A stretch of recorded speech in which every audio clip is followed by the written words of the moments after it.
మహాభారతం 124వ భాగం. వైశంపాయనుడు ఇలా చెప్పసాగాడు. జనమేజయ మహారాజా, ధృతరాష్ట్రుడు తన కొడుకులనందరినీ చూసిన ఆనందంతో పాండవులు కౌరవ స్త్రీలందరితో కలిసి ఆశ్రమానికి తిరిగి వచ్చారు.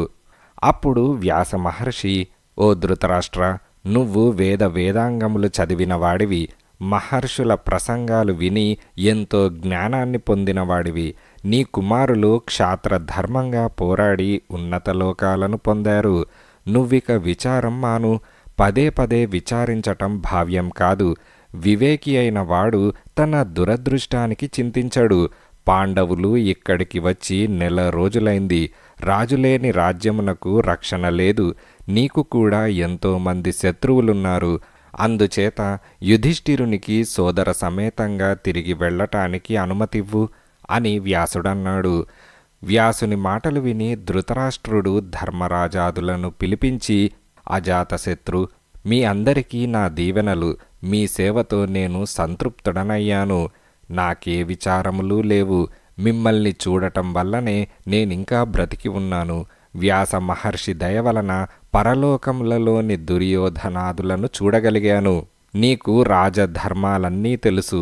రాజ్యాన్ని శత్రువుల నుండి కాపాడుకుంటూ ధర్మ పరిపాలన చెయ్యి. మీ తల్లులిద్దరూ ఆకులనే ఆహారంగా తీసుకుంటూ కఠోర తపస్సు చేస్తున్నారు.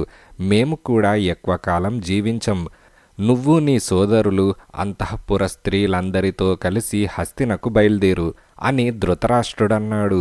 అప్పుడు యుధిష్ఠిరుడు, పెదతండ్రి, నన్నీ విధంగా పంపివేయటం నాకు బాధ కలిగిస్తోంది. తమ్ముళ్ళు తిరిగి వెళ్తారు. నేను మీ సేవ చేసుకుంటూ ఇక్కడే ఉంటాను అని ధర్మరాజన్నాడు. అప్పుడు గాంధారి, అలా అనకు ధర్మజ, కురువంశం నీ మీద ఆధారపడి ఉన్నది. మా మాట విని మీరందరూ వెనుదిరగండి అని గాంధారి అనగానే ధర్మరాజు కనులు తుడుచుకుంటూ, మీ ఆశీర్వచనాలతో మేం వెనుదిరుగుతాం అని అన్నాడు. పాండవులు కౌరవ స్త్రీలందరూ ముగ్గురి వద్ద సెలవు తీసుకొని హస్తినకు తిరుగు ప్రయాణమయ్యారు. ఇలా 2 సంవత్సరములు గడిచాయి. ఒకనాడు నారదుడు ధర్మరాజు వద్దకు రాగా ధర్మరాజు నారదుణ్ణి అర్ఘ్యపాద్యాదులతో పూజించి తన తల్లి, పెద్దతండ్రి, పెద్దమ్మల యోగక్షేమాలడిగాడు. అప్పుడు నారదుడు, ధర్మరాజా, ధృతరాష్ట్రుడు కురుక్షేత్రం నుండి గంగా ద్వారముకు చేరాడు. గాంధారికి కుంతి బాసటగా ఉండేది. ఒక నివాసమంటూ లేకుండా సంజయుడు వెంట రాగా వారు ముగ్గురు అడవులలో తిరుగుతూ ఉండేవారు. ధృతరాష్ట్రుడు గాలి పీల్చి బ్రతుకుతూ ఉంటే గాంధారి నీరు త్రాగి బతికేది. కుంతీదేవి 6 రోజులకొక మారు కొద్దిగా ఆహారం తీసుకునేది. తీవ్రమైన తపస్సు వలన వారి శరీరాలు ఎండు పుల్లల్లాగా తయారయ్యాయి. ఒకనాడు పవిత్ర గంగా జలాలలో స్నానం చేసి తిరిగి వస్తూ ఉండగా ఒక్కమారుగా అడవిలో మంటలు వ్యాపించి వారి వైపు రాసాగాయి. పెనుగాలి వీచనారంభించింది. పక్షులు, పాములు, పశువులన్నీ ఆ మంటలలో మలమలా మాడిపోయాయి. నీ పెదతండ్రి, నీ తల్లులిద్దరూ ఆహారం లేక కృంగి కృశించటం వలన కాలు కదపలేని స్థితిలో ఉన్నారు. మంటలు సమీపిస్తూ ఉండగా ధృతరాష్ట్రుడు సంజయునితో, సంజయ, ఈ అగ్ని నుండి నువ్వు తప్పించుకొని ఎక్కడికైనా వెళ్ళిపో. నేను, గాంధారి, కుంతి ఈ మంటల నుండి తప్పించుకోలేం అని ధృతరాష్ట్రుడన్నాడు. అప్పుడు సంజయుడు రోదిస్తూ, మహారాజా, నేను మిమ్మల్ని ఈ దావాగ్నికి ఆహుతి చేసి నేను మాత్రం ప్రాణాలతో తప్పించుకోలేను. మీరు కూడా తప్పించుకునే ఏదైనా మార్గం చూద్దాం అని సంజయుడన్నాడు. అప్పుడు ధృతరాష్ట్రుడు, సంజయ, మేము అడవులకు తపస్సు చేసుకోవటానికి వచ్చాం. నీరు, నిప్పు, గాలి, ఉపవాసము యోగులకు పవిత్రమైనవే. ఆలస్యం చేయకుండా నువ్వు వెళ్ళు అని ధృతరాష్ట్రుడన్నాడు. ధృతరాష్ట్రునికి సంజయుడు ప్రదక్షిణ నమస్కారం చేసి, రాజా, ఇక యోగంలో మనస్సు నిల్పు అని అన్నాడు. ధృతరాష్ట్రుడు సమాధి రూపమైన చిత్తము కలవాడై ఇంద్రియాలను నిగ్రహించి ఒక కట్టెలా నిలబడిపోయాడు. గాంధారి, కుంతిలు కూడా అదే స్థితిలో నిలబడ్డారు. ధృతరాష్ట్ర గాంధారి కుంతిలను అగ్నిజ్వాలలు చుట్టుముట్టి దహించి వేశాయి. సంజయుడు ఆ దావాగ్నిని తప్పించుకొని గంగా తీరాన ఉండగా నేనతన్ని చూశాను. ఆ తర్వాత అతడు హిమవత్ పర్వతముల వైపు వెళ్ళాడు. ధర్మజ, నేను ఆ ముగ్గురి శరీరాలను చూశాను. వారందరూ వారి మృతికి విచారించలేదు. అందుకు కారణం మహారాజు ఆ రాణులిద్దరూ కావాలనే ఆ అగ్నికి ఆహుతయ్యారు. వారు పరమపదమును పొందారు అని నారదుని మాటలు వినగానే పాండవ సోదరులు, అంతఃపుర స్త్రీలు, పురజనులు తీవ్ర విచారంలో మునిగిపోయారు. ధర్మరాజు రోదిస్తూ, అంతటి చక్రవర్తి, మేమింతమంది బంధువర్గముండగా తీవ్రమైన తపస్సులో నిమగ్నమైనప్పుడు అలాంటి దుస్థితి లభిస్తే మానవుల అంతం ఎలా ఉంటుందో ఎవరూ ఊహించలేరని తెలుస్తోంది.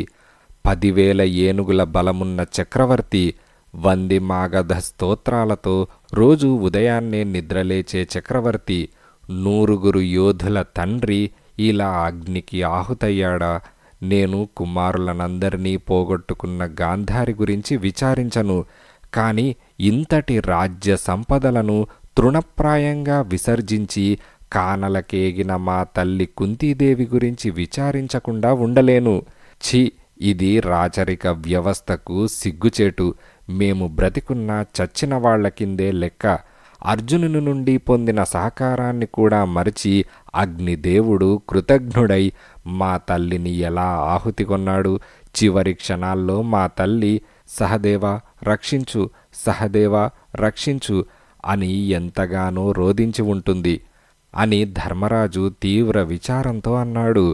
అప్పుడు నారదుడు, రాజా, ధృతరాష్ట్రుడు గాలినే భుజిస్తూ తీవ్రమైన యోగనిష్టలో ఉండి పవిత్రమైన హోమాగ్ని వెలిగించి హోమకార్యం పూర్తయిన తర్వాత అక్కడున్న వారినందరినీ వదిలి కుంతి గాంధారీలతో కలిసి నదీ తీరానికి వెళ్ళాడు. హోమ సమయంలో ఉన్న బ్రాహ్మణులు నిర్లక్ష్యముగా అగ్నిని వదిలివేయటం వలన ఆ అగ్ని కార్చిచ్చై అడవిని దహించింది. అందుచేత ఆ ముగ్గురు వారు వెలిగించిన పవిత్ర హోమాగ్నిలోనే కాలి మరణించారు.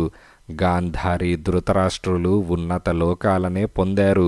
అలాగే పెద్దలకు చేసిన సేవా ఫలితంగా మీ తల్లి కుంతీదేవి కూడా ఉన్నత లోకాలనే పొందింది. ఈ విషయమై మీరు విచారించవలసిన అవసరం లేదు.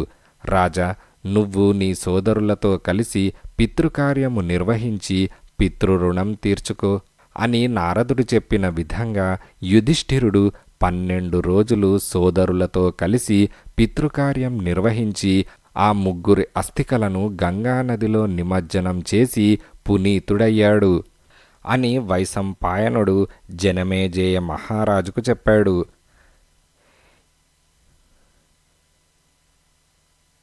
ఇంతటితో మహాభారతంలోని ఆశ్రమవాస పర్వం సమాప్తం. ఇంకా ఉంది.